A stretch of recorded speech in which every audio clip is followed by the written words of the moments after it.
بسم اللہ الرحمن الرحیم۔ السلام علیکم، آپ دیکھ رہے ہیں شمال ایچ نیوز اور میں ہوں عائشہ رانی۔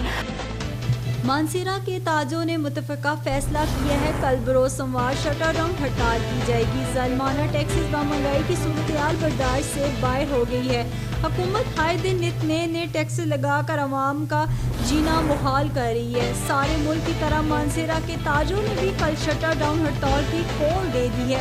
کل بروز سوموار مانسہرہ مرکزی چوک میں پرامن احتجاج کیا جائے گا، جس میں بازاروں میں اعلانات سے لوگوں کو آگاہ انجمن تاجران اور تمام مکاتب فکر کی طرف سے کل بروز سوار دن 11 بجے مرکزی چوک مانسہرہ میں بھرپور احتجاج کیا جائے گا۔